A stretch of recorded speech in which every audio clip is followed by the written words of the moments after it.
আল্লাহ রব্বুল আলামিন 70 গুণ বৃদ্ধি করে দেন। সুবহানাল্লাহ।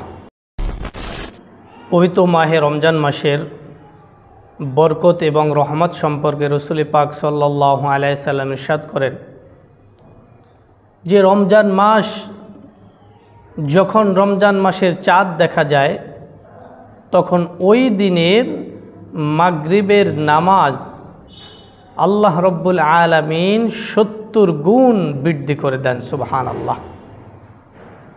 রহমত বরকত কেমন নাজিল হতে থাকে যে রমজানের বাহিরে মানে হলো 11 মাস, 11 মাস রহমত হলো আঙ্গুলের মাথায়, আর আঙ্গুলের মাথার পানির পরিমাণ, আর রমজানের রহমত বরকত হলো সমুদ্রের সমস্ত পানির সমান। সুবহানাল্লাহ।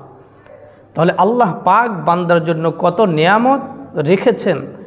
এজন্যই তো আল্লাহ তাআলা বলেন ওয়া ইন তাউদ্দু নি'মাতাল্লাহি লা তুহসুহা। বান্দা, আমি যেই নিয়ামত তোমাদেরকে দান করেছি এই নিয়ামতের শুকরিয়া তুমি আদায় করে কখনোই শেষ করতে পারবে না। সুবহানাল্লাহ। আসলেই বাস্তব, আল্লাহ তাআলা আমাদের সুযোগ দিয়েছেন, কত নিয়ামত দিয়েছেন, কত দয়া করেছেন, কত মায়া করেছেন, কত ভালোবেসেছেন মহান আল্লাহ তাআলা, যে আল্লাহ তাআলা চান এই বরকতময় মাসে সমস্ত বান্দা যেন আল্লাহ তাআলার রহমতের ছায়াতলে চলে আসেন, সমস্ত বান্দা যেন অপরাধ থেকে মুক্ত হয়ে আল্লাহর নৈকট্য হাসিল করতে পারে, সমস্ত বান্দা যেন আল্লাহ রব্বুল আলামিনের হুকুম মতো জীবন যাপন করতে পারে, রসুলের তরিকা মতো যেন জীবন যাপন করতে পারে। আল্লাহ তাআলা সুযোগ দিয়েছেন, বান্দা তোমাকে তো আমি সুযোগ দিয়েছি, তোমাকে আমি সুযোগ দিয়েছি এই জন্য তুমি যে আমার বান্দা, তোমাকে আমি দয়া মায়া করে ভালোবেসে তোমাকে আমি বানিয়েছি। আমি চাই বান্দা তোমরা আমার হুকুম পালন করে জান্নাতে আসো, আর ইবলিস চায় তোমাদেরকে জাহান্নামে নেবে। এখন তুমি কোন পথটা ধরবা? দেখো, এই যে ইবলিস বড় বড় শয়তান, রমজানের প্রথম রাত্রি থেকে আল্লাহ রব্বুল আলামিন বড় বড় শয়তানগুলোকে শিকলবদ্ধ করে রেখে দেন, যাতে করে তোমাদেরকে ধোঁকা দিতে না পারে, এই রহমতের মাসেও যেন তোমাদেরকে ধোঁকা দিতে না পারে।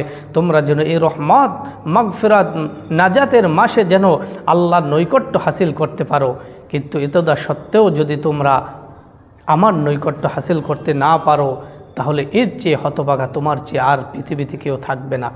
এজন্য আসুন, এই পবিত্র মাহে রমজান আল্লাহ তাআলা দিয়েছেন আমাদেরকে ক্ষমা করার জন্য, আল্লাহ তাআলা আমাদেরকে মাফ করার জন্য, নাজাত দেওয়ার জন্য।